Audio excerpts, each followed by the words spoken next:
بسم اللہ الرحمن الرحیم۔ السلام علیکم دوستو، حضرت یونس علیہ السلام کا نام قرآن میں تھوڑا سا ذکر سورۃ النساء آیت 163 اور سورۃ الانعام آیت 86 میں آیا ہے، لیکن ان کی کہانی ڈیٹیل سے 4 سورتوں میں بیان کی گئی ہے۔ سورۃ الیونس آیت 98، سورۃ الانبیاء آیت 87 اور 88، سورۃ الصافات آیت 139 سے 48، سورۃ القلم آیت 48 سے 50۔ حضرت یونس علیہ السلام کا نام یونس بن متا ہے، کیونکہ آپ مچھلی کے پیٹ میں چلے گئے تھے، اس لیے آپ کو ذوالنون اور صاحب الحوت یعنی مچھلی والا کہا جاتا ہے۔ یہ آپ کے لقب ہیں۔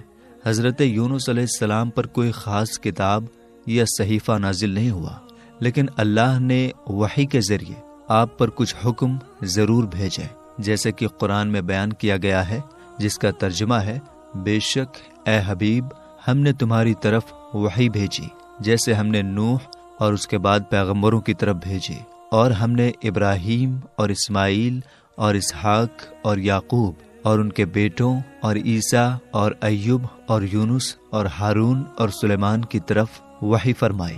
اللہ تعالیٰ نے حضرت یونس علیہ السلام کو بہت سے انعامات دیے، ان میں سے کچھ یہ ہیں: اللہ نے حضرت یونس علیہ السلام کی دعا قبول کی، آپ کا رجوع بھی قبول فرمایا، مچھلی کے پیٹ میں بھی آپ کو ذکر الہی اور اللہ تعالیٰ کے فیصلے پر راضی رہنے کی توفیق بخشی، خاص فضل کر کے مچھلی کے پیٹ سے باہر نکالا، آپ کو پسندیدہ بندوں میں شامل کیا اور نیک لوگوں میں اعلیٰ درجہ عطا فرمایا۔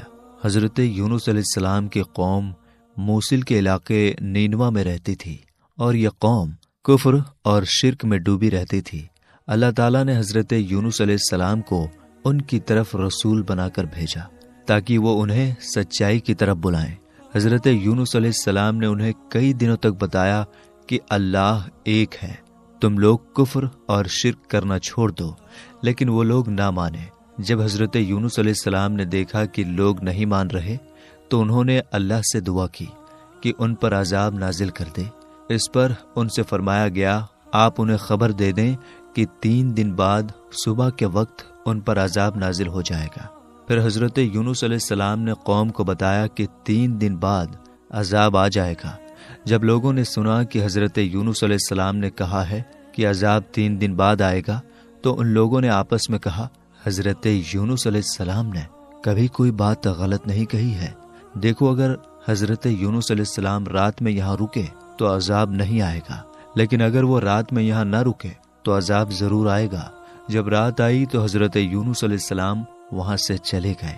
صبح ہوئی تو آسمان پر ایک کالا اور خوفناک بادل چھا گیا اور دھواں ہر طرف پھیل گیا۔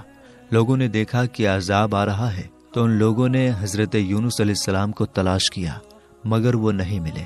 اب وہ لوگ بہت ڈرنے لگے اور اپنی عورتوں، بچوں اور جانوروں کو لے کر جنگل کی طرف بھاگے، اور ان سب نے موٹے کپڑے پہن لیے، توبہ کی اور اللہ سے معافی مانگی۔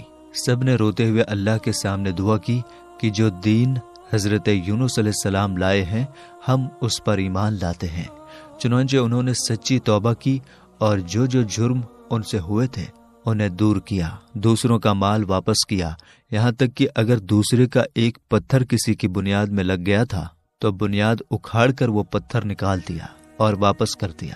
اللہ تعالیٰ سے اخلاص کے ساتھ مغفرت کی دعائیں کی تو پروردگار عالم نے ان پر رحم کیا، دعا قبول فرمائی اور عذاب اٹھا دیا گیا۔ دوسری طرف حضرت یونس علیہ السلام اپنی قوم کی توبہ کے بارے میں نہیں جانتے تھے، اور جب انہوں نے دیکھا کہ قوم کو عذاب آنے کی جو خبر دی تھی اس میں دیری ہو گئی ہے، تو آپ علیہ السلام اپنی قوم کے کفر و نافرمانی پر غضبناک ہو کر اللہ تعالیٰ کی طرف سے اجازت نازل ہوئے بغیر ہی ہجرت کے ارادے سے چل دیے، اور آپ علیہ السلام نے یہ سوچا کہ اللہ تعالیٰ مجھ پر کوئی سختی نہیں کرے گا اور نہ ہی اس کام کے بارے میں مجھ سے کوئی سوال کرے گا۔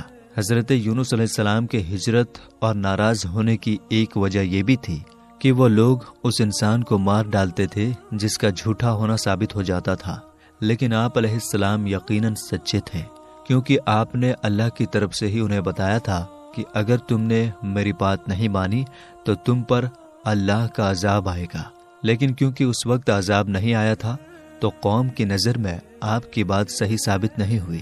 اسی وجہ سے آپ کو اپنی قوم کے ہاتھوں قتل ہونے کا ڈر تھا، اس لیے آپ وہاں سے چلے گئے۔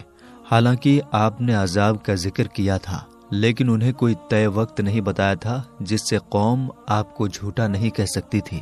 حضرت عبداللہ بن عباس اور حضرت وہب رضی اللہ تعالی عنہما کا قول ہے کہ حضرت یونس علیہ السلام نے اپنی قوم سے عذاب کا وعدہ کیا تھا۔ جب وہ عذاب آنے میں دیر ہوئی تو آپ علیہ السلام قتل سے بچنے کے لیے اپنی قوم سے چھپ کر نکل گئے۔ آپ علیہ السلام نے دریا کے سفر پر جانے کا ارادہ کیا اور ایک بھری ہوئی کشتی ناؤ میں سوار ہو گئے۔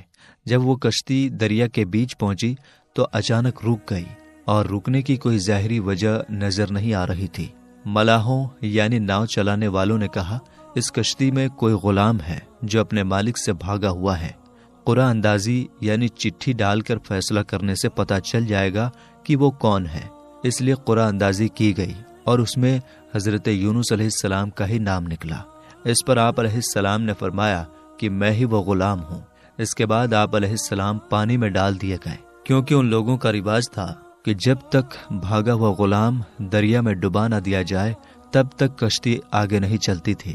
جب حضرت یونس علیہ السلام دریا میں ڈال دیے گئے تو انہیں ایک بڑی مچھلی نے نگل لیا، اور اس وقت حضرت یونس علیہ السلام کا حال یہ تھا کہ آپ خود کو اس بات پر ملامت یعنی دوش دے رہے تھے کہ آپ نے قوم سے نکلنے میں جلدی کیوں کی اور اللہ تعالیٰ کے حکم کا انتظار کیوں نہیں کیا۔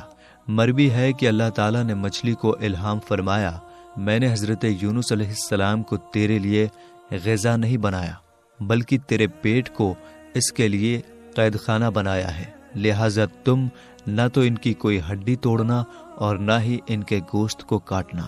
جب حضرت یونس علیہ السلام مچھلی کے پیٹ میں پہنچے تو انہیں کئی طرح کے اندھیروں کا سامنا کرنا پڑا، جیسے سمندر کا اندھیرا، رات کا اندھیرا اور مچھلی کے پیٹ کا اندھیرا۔ ان اندھیروں میں حضرت یونس علیہ السلام نے اپنے پروردگار سے اس طرح دعا کی، اے میرے رب، تیرے سوا کوئی معبود نہیں اور تو ہر عیب سے پاک ہے۔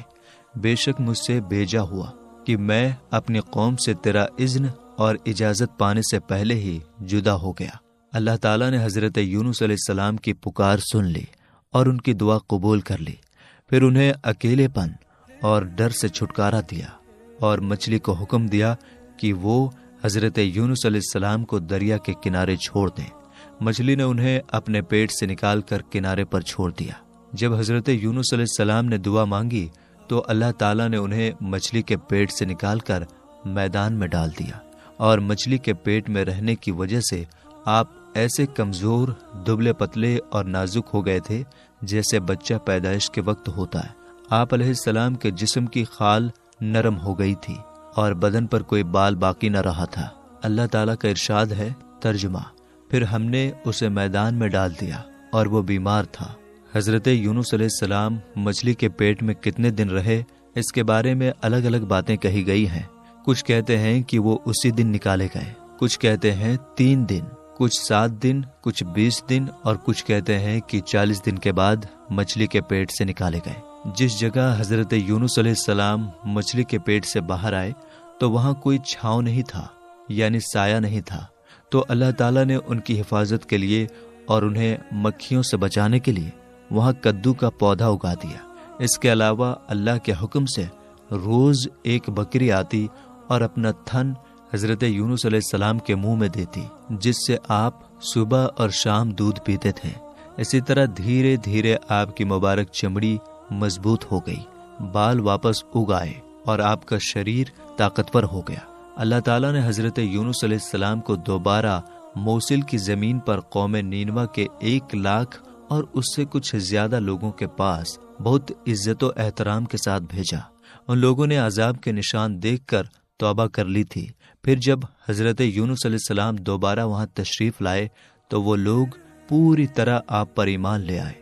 اللہ تعالیٰ نے اس قوم کو ان کی زندگی کی آخری عمر تک سکون اور آرام کے ساتھ رکھا۔